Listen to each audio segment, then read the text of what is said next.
Thank you. So just a little bit about who I am.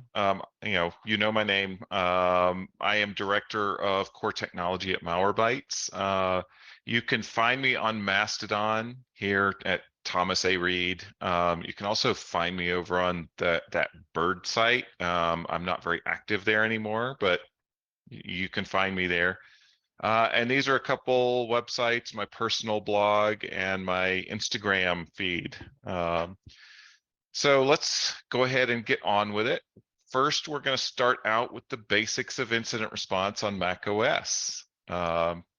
So what we're going to be covering today is all about identification of a problem. So you've got a Mac in your org, you think that it might have been infected with something, and you just want to fix the problem. So you need access to the Mac, and you kind of need to look for what's suspicious on the machine and what else happened with that machine that might be related to whatever you're seeing that's suspicious. What we're not going to be talking about is forensic data collection. This is where you really need the data to stand up to time. You need it for legal evidence or something along those lines, documentation. That's out of scope for today. Also out of scope is any mention of EDR or endpoint detection and response, which is where you have some security software that's logging a lot of activity. We're not going to talk about how to analyze that activity. Although once you kind of start learning how to examine a Mac and look for suspicious behavior and things like that, then you'll start to get a feel for how you might be able to use EDR data as well. So before we get started, I'm just going to give you a list of some tools here if you want to screenshot this. These are all open source tools. They're all aimed at gathering a lot of incident response data. The first one is one that I wrote. The rest are from other folks in the industry. These are all real good tools. And the nice thing is, since they're all open source, you can examine the source code and you can figure out exactly how all these tools are gathering information, and you can use that to help learn how to gather more information that you might not have even known was there. So there are a lot of areas of importance when you're doing this sort of thing. Here's just a list of some of them.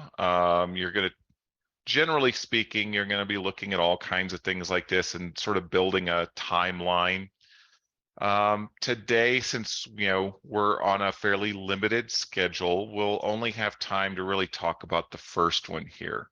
And on Mac OS, that's often the most important one. If you look at methods of persistence, that is often your key to figuring out what's going on and whether a Mac is infected or not. Almost all malware on Mac these days uses some form of persistence. There are very few, very rare, that actually rely on you opening an infected application and don't actually have any other form of persistence. But that's pretty rare. Most of the time, you're going to find stuff by looking for these methods of persistence. So there is a lot to look at when it comes to persistence on Mac OS. Some of the most common are launch agents and daemons. We'll talk about what exactly those are in a few minutes. Also login items, and there are a couple different types of login items. Browser extensions are also very commonly used, particularly by adware, more so than the more malicious kind of stuff.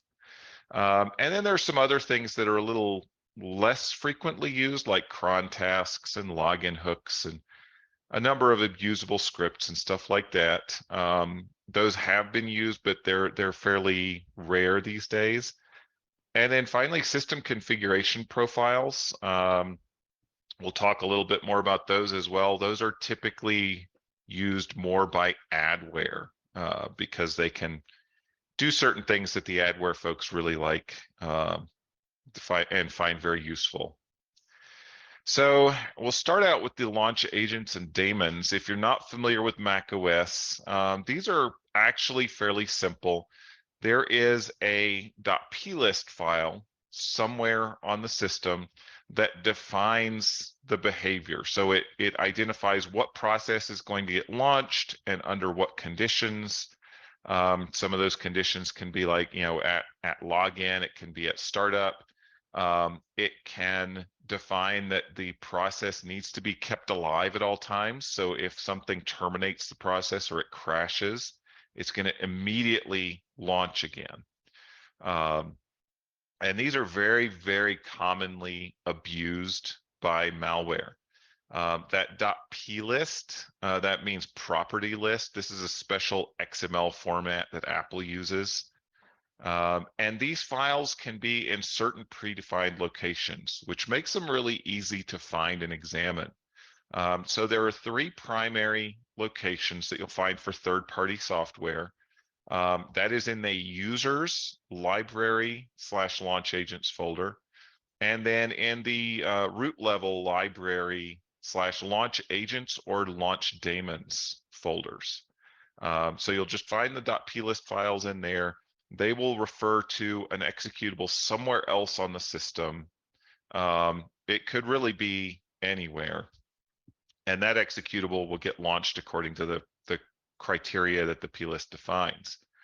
There are a couple of new ones as of macOS 13, aka Ventura, and these are internal inside of an app. So if you're not familiar with how Mac apps work, a Mac app looks like a file when you look at it in the Finder, but really it's a special folder with a specific structure, and the Finder treats it like a file, but you can dive inside that folder and look at its contents.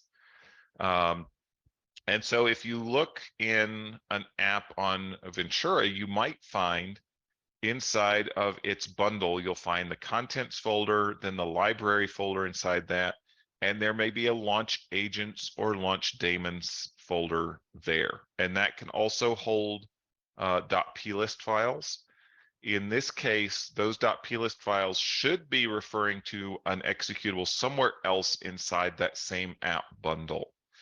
So the goal here is to make the app completely self-contained, so that all parts of it are in the same folder.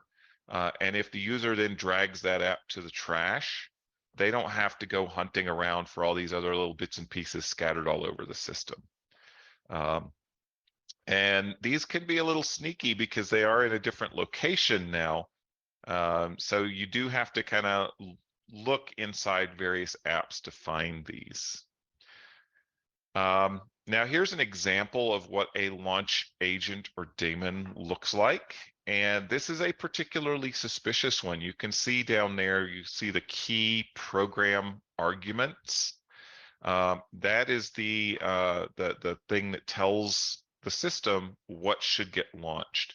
The first item in the array that follows that key, the first item is the process that's going to get launched, and then any remaining items in the array are all parameters. So here you can see that it's going to launch sh, and it's going to use that to execute this weird code here. It's going to echo this long string into base64 decode, then pipe that into Python, then pipe the results of whatever Python outputs into bash. That's really highly suspicious, as I'm sure you probably already recognize. And this is a moderately common thing that you'll find with suspicious launch agents and daemons. It seems like they feel like this sort of obfuscates what they're doing, but I mean, you couldn't get more obvious than this. If you see such a file that's, piping something through bash 64 decode, there's not a legitimate plist out there that will do that. Login items are in several places. The old style login items on older versions of macOS, they are in system preferences in the users and groups pane, and there will be a login items tab there. That's where the user can go and create their own login items. They can add an app to that list and it will get launched when they log in. Apps can also add themselves to this list. And so there's a number of pieces of malware that have done this over the years. On macOS Ventura, this login items list is now in a different place. It's in System Settings, General, and then in login items. So Apple just had to change things there, and it gets a little confusing to find stuff in Ventura. Now, there is a newer kind of login item, and these are a little stealthier, or at least they have been in the past. And these are internal kind of sandboxed login items that are part of an app. They're bundled inside of an app. So just like with the launch agents and daemons that we talked about earlier, this is an executable that's found inside the app bundle at contents, library, login items. And anything in there will get launched at login. This was done primarily for apps distributed through the App Store that can't put launch agents or daemons on the system and can't add themselves to the login items list. But this is really easy to abuse by adware and malware. And it's really pretty good for that purpose, because on all previous versions of macOS, these really weren't visible to the user at all. You might not know that these things were there or running. Fortunately, in macOS Ventura, Apple now makes these appear in the login items list in system settings. So that is one really beneficial change in Ventura. You have this one list now that will show you basically everything. None of these things aren't hiding anymore. Browser extensions are also very popular, especially with adware. Adware uses this to change the behavior of your browser. Could use it to snoop on what you're doing sometimes. And Chrome is really the most prevalent browser that you'll find malicious extensions for. And these things are stored in the folder listed at this long path here, inside the Chrome, the Google/Chrome folder in your application support folder. And there can be other profiles besides default. So if you have created any additional profiles in Chrome, you may also find some extensions in a variety of other folders, not called default, called other things. You can get a full list. So if you're looking at a user's machine, you don't know if they have Chrome profiles, different profiles set up in Chrome. You can look at this local state file. The path is listed here. That will outline any other profiles that are present, among other things. So that can tell you not just that there are other profiles, but what the names of those profiles are, so you can find the folder that they belong to.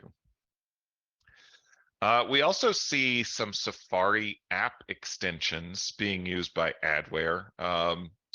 These are a little different than the old style Safari extensions that used to go in a particular folder, and they would be loaded by Safari.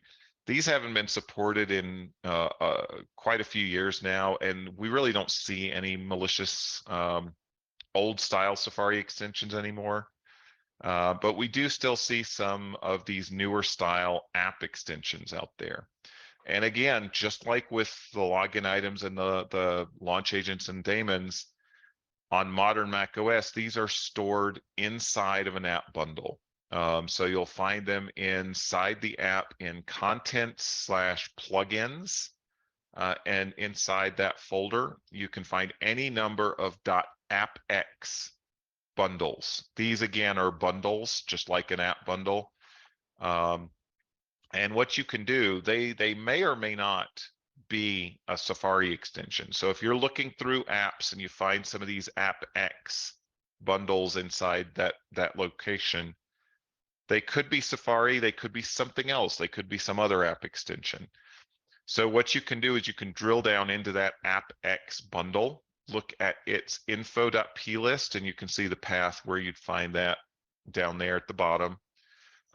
If you look inside that info.plist file, look at the NS extension point identifier key, and that will tell you basically what kind of an extension that is. And if it's in a Safari extension, it will mention Safari. That does mean that it's a little bit more difficult to enumerate these. You kind of have to look through all the applications and find these. But yeah, once you know they're there, it's not too difficult to write the code to do that. Cron is it's deprecated at this point, but it still works. It's very rare these days on Mac OS, but it is still used by some malware. And so, you know, this is, if you're familiar with Linux, you're probably already familiar with how this works. But you can get a listing of all the cron tasks for the current user just using crontab-l. Stands for list. For the root user, you can also do sudo crontab-l, and there has been malware that has used a root cron task before, you know, because it got root escalation. And then you can look through, if you have many users on a particular machine, you can look at all of them. You just have to cycle through and do cron tab for each username using the -u flag. Login hooks. This is something, they're very old. They're deprecated, but again, they still work. Actually, I haven't tested it on Ventura, but they still worked recently. And these are extremely rare. At this point, they're probably not worth looking for unless you're looking at a very, very old system. There is only one piece of software, and it's a legitimate piece of software that I'm aware of that still uses these.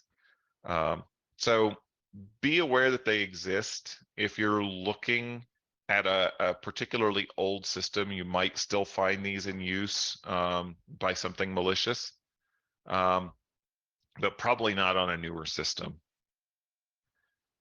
And then finally, abusable scripts, really anything that's user editable that runs under specific conditions, like opening the terminal, for example. Those are really easy to abuse by malware. So anything like .bash profile, .bash rc, .z profile, these all will run under certain conditions. They don't require any special permissions to edit. And because they start with a dot, they will be completely hidden from the user's view in Mac OS. So most users will not even know that these are there. If they open the terminal, they probably don't even know these are even running. So those are good to look at, see if there's anything suspicious going on in those. I would say on most systems, unless you're a power user, you may not even have some of these files. If the malware manages to get root, there are some other files that require root to modify, such as /etc/profile or /etc/bashrc. So you can look at those as well and just see if they have been modified. That's probably less common unless the malware has managed to get root permissions. So as we wrap up this part of the talk, I just want to share a couple of links here. The first one here is a presentation to a full-day workshop that I did a few years back, all about how to do incident response on Mac. There's a ton of good information in this PDF. And at the end of the presentation, it will walk you through the process of examining some data captured from actual infected machines and seeing if you can figure out what happened. And the materials for the presentation are at the second link here. You can download those.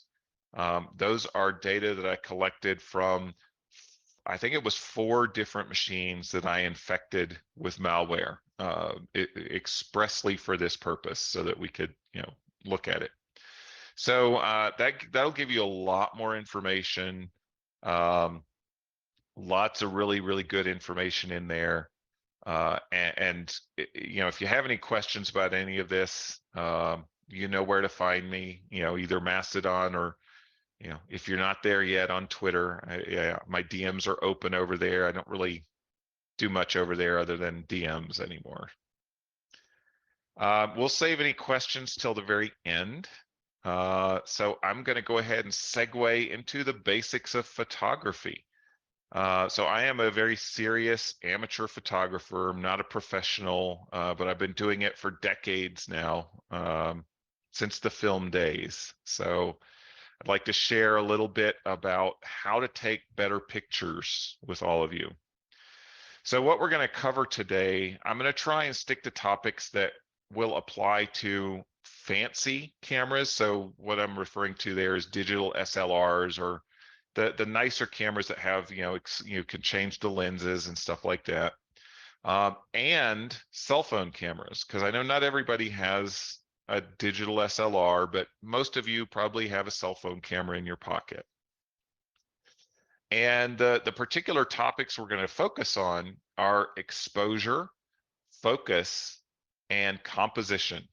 So we're going to just sort of, skim along the surface of these. There's a ton to learn that we won't cover here. But we'll start out with exposure. So most of you have probably taken pictures and you just click the button and take it. And it's automatically exposed. The camera figures out, how much light to let in, how to expose the image, and it works pretty well these days. But cameras, they tend to want to make the whole scene about 18% gray on average, and so that works pretty well most of the time. But it doesn't always work, and you kind of need to know when that's going to fail you. So here's an example. So I took this picture of an elk in snow, and you can see that snow is almost exactly 18% gray. It doesn't look good at all. The image is way, way too dark. And that's because the camera is trying to make all of that white 18% gray. So here is a similar image that I took with an adjusted exposure, and you can see it looks much more natural. Now, what's really a little bit counterintuitive here is that because the camera is darkening the image intentionally, you have to take this very bright image and you have to actually let more light in because the camera is darkening it. So you have to switch your exposure to let in more light. And then conversely, if it's a dark image, you have to actually let in less light. And that's kind of counterintuitive, that you want a bright image, you want to let in more light, but that's the way it works. And on cell phone cameras, at least on iOS, I know that there is an exposure control. So you can twiddle your exposure on iOS as well as on a digital SLR. I would assume the same is true on Android. I don't have an Android phone to test with, though. All right, now a lot of people like to take pictures of the moon. Now the moon's up at night, but what you have to keep in mind is it might be night where you are, but it's sunny up there on the moon. It's full daytime. So a lot of times when people take a picture of the moon, they end up with just this white circle. And so you can't see any of the detail on the moon. What you have to do is you have to adjust your exposure so that you're taking a picture as if it were daytime. That might be a little more difficult on a cell phone camera. It's a lot easier if you use manual settings on a digital SLR. But you can twiddle the exposure on a cell phone camera and get something that works. Just keep trying, keep taking pictures and fiddling with the exposure till it looks right. If you want to get some details, so you'll see in this left-hand picture, you can't see any stars or anything like that. That's because it's exposed as if it were daytime. So if you want some background details, like in this right-hand photo, you really need to have some other source of light. So for example, this picture was taken when there was still a little bit of sunlight in the sky, which let us see the silhouettes of the trees in the background.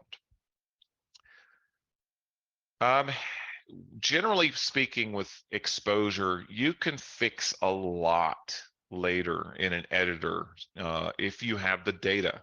That's the problem. So there are a lot of things you can do with an exposure where you actually lose data. You actually have really dark pixels that turn completely black, or you have really light pixels that turn completely white. If that happens, there's no way to get that data back. So in order to ensure that you don't lose any pixels that way, there's this thing called the histogram. And if you've got a digital SLR, you can probably view that on the screen on your camera. It'll look something like this image on the bottom left here.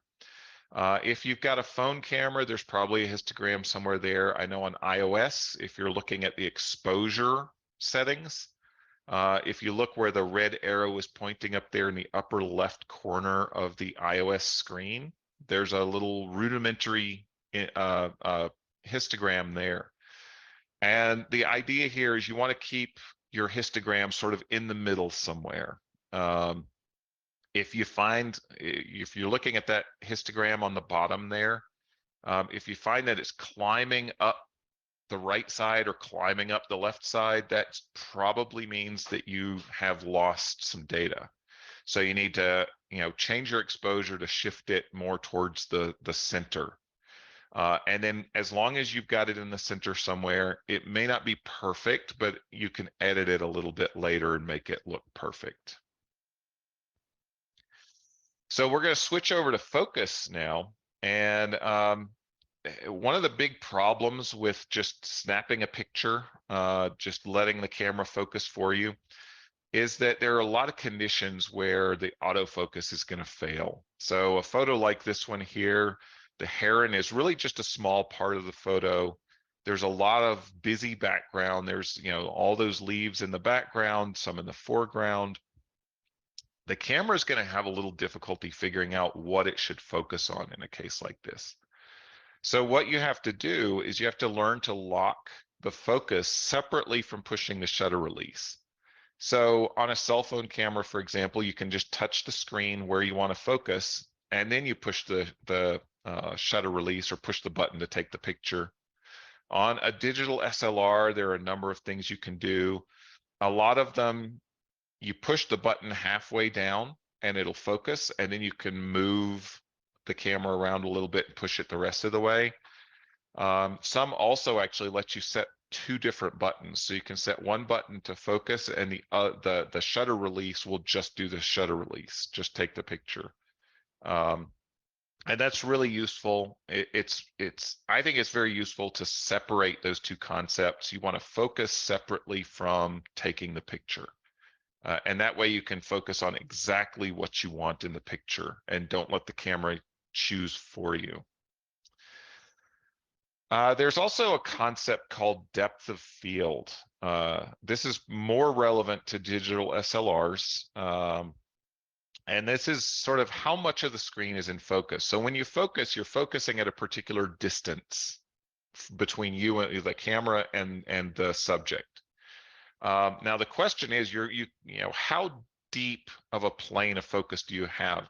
Is it just a little narrow plane where everything's in focus, or do you have a lot of material in focus, a lot of stuff? So you can see here in these two pictures, the one on the left, there's a lot more in the scene that's in focus, at least somewhat. You can see the background, it's still blurry, but it's a little bit more in focus than the one on the right. And there's a way that you can deliberately choose with a digital SLR, and that's by controlling the aperture. The aperture, or the f-stop, is the hole in the lens and how big or small it is to let light in. So the f-stop number, the bigger the number, the smaller the hole. Don't know why exactly that is, but when you use the larger f-stop numbers or a smaller hole, then you get a really deep depth of field. So like this left-hand image here, more of the picture is going to be in focus. And when you use a larger hole, or a smaller f-stop number, then you're going to get a picture like the one on the right where less is in focus. So you can tweak that to get exactly the look that you want. If you want the background blurred out, then you use a smaller f-stop. If you want, more of the scene in focus, you use a larger f-stop. Now, on a cell phone camera, you can't really control that per se, but you do have some other features like portrait mode on iOS that can help you get that blurred background look that you might be looking for. And that's kind of a substitute for controlling depth of field. Now, we're going to talk mostly about composition here, or how you arrange stuff in your photo. Good technique can only get you so far. You can if you use good composition, then just point and click photography can actually get great results. And one thing I'd like to point out here is these are just guidelines. You can break these rules all you want if it gives you a picture that you like. So what I'm going to tell you, these aren't hard and fast rules. So the first rule, so to speak, is the rule of thirds. And this says that if you divide your frame up into thirds, both vertically and horizontally, that wherever those lines are, those are good places to place a subject, roughly. And the intersections, those four intersections of lines are also good spots. And you can see here in this picture, you've got the tree kind of roughly along one of those lines, and the horizon's roughly along one of those lines. So that gives you good placement of objects in the scene. Here's an example. You've got this mountain, but there's a lot of busy stuff in here. It looks a little bit busy with trees and houses and stuff like that. If we change the composition, we get a lot more of that beautiful cloudy sky. You get less of the busy hillside in front with the houses and stuff like that. It's just generally speaking, a more pleasing image. Also, you want to fill the frame with your subject. So this is a day where I was up on the ski hill and we were taking pictures, and somebody had volunteered to take a picture for us. And you can see this picture here is not the one that I took. This is one that somebody took for us. When you're taking a picture like this, a lot of people have the temptation, oh, let's turn on the ultra wide. On iOS, you turn on that ultra wide and you're going to get everything. You're going to get this beautiful picture. Well, as you can see here, that didn't quite work out because we're tiny in the picture. The mountains in the background are tiny. You really can't see any detail. And you've got all of this chopped up snow in the foreground. It just doesn't, it's not a very pleasing picture. So ironically, if you've got this beautiful scenic, you're going to want to tighten in on that a little bit. You don't want to be, taking a really wide angle picture. You want to get tighter. And so here you can see you've got less of that snow in the foreground. You've got more detail in the mountains. You can see the people in the picture better. And you can see that sign across the frame a lot better. So generally speaking, you're going to want to try and fill up as much of the frame as you can with whatever your subject is. And it may be a mountain, it may be a person, maybe a flower, whatever it is, you want to fill up the frame as much as possible as you can with your primary subject. You also often are going to want to include a point of interest. So if you're looking at this picture, just those, sort of hummocks of snow, those are really pretty. You could get a really nice sort of abstract looking photo with nothing but that. But by including this little tree in the picture, it kind of, anchors it a little bit. It gives your eye something specific to focus on. And I, in my opinion, I think that would be a better photo than one without the little tree. So when you've got something like this, sometimes it looks better in person than when you take the picture.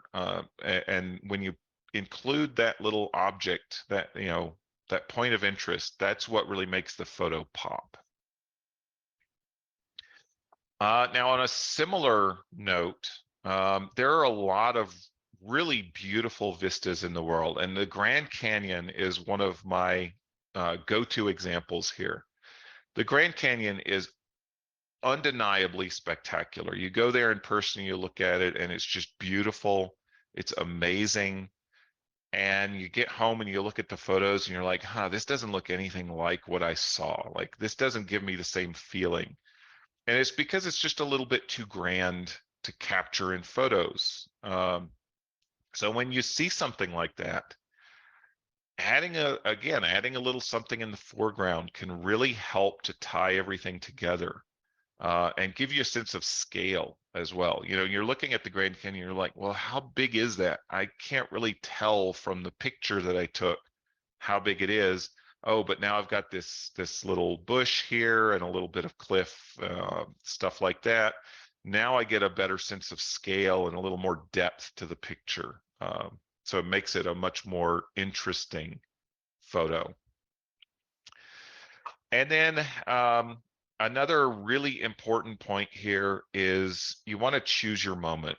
And this is particularly applicable to things that are uncooperative, like animals and toddlers.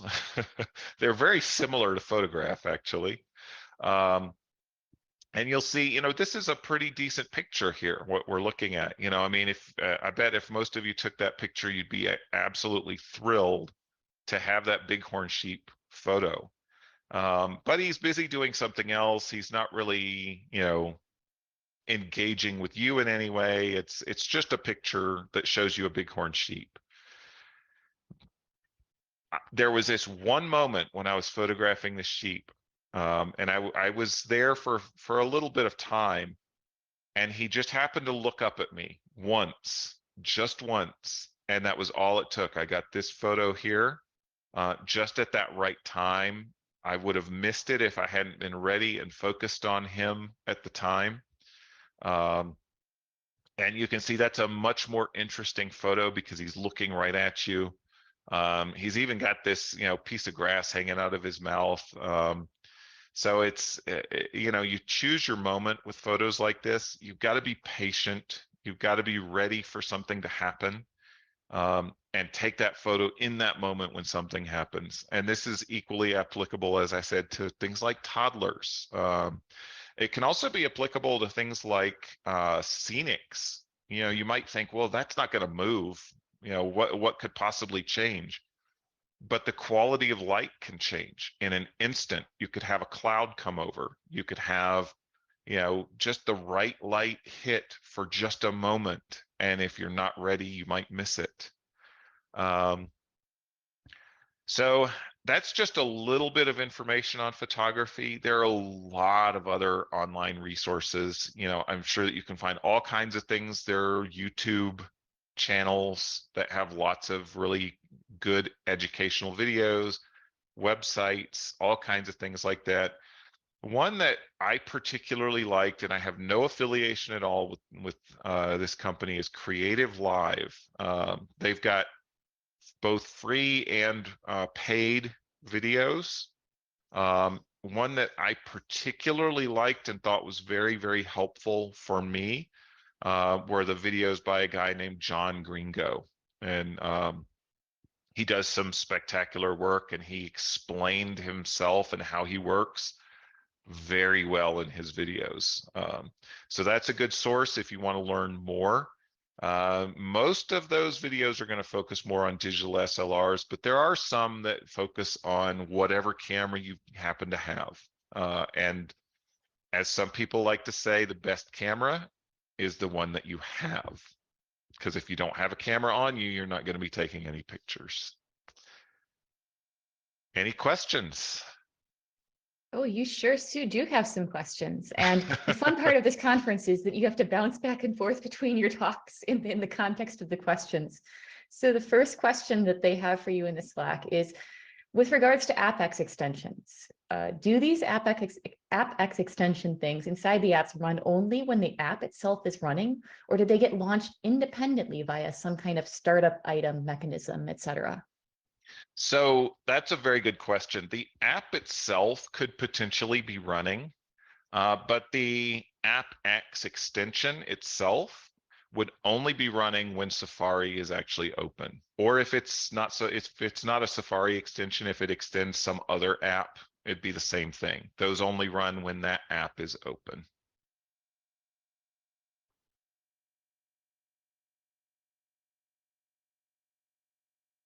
All right, for our next question for you, why are login hooks considered deprecated only on old systems? From Alex.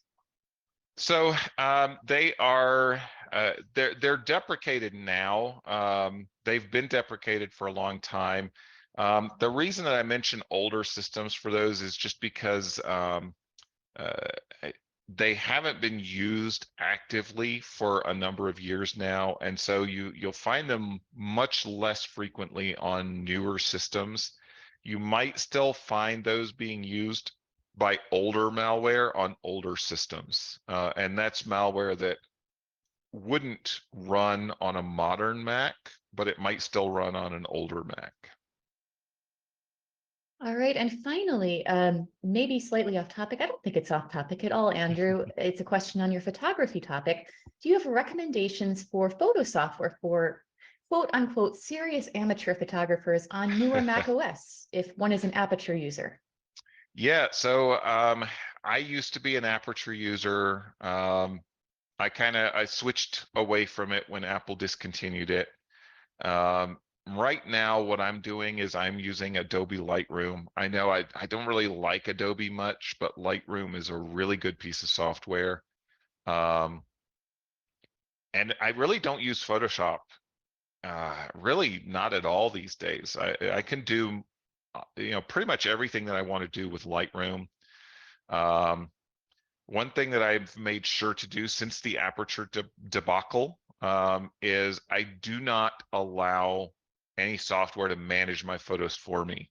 So I keep my photos organized in folders myself, and then I just use Lightroom to view them and to edit them.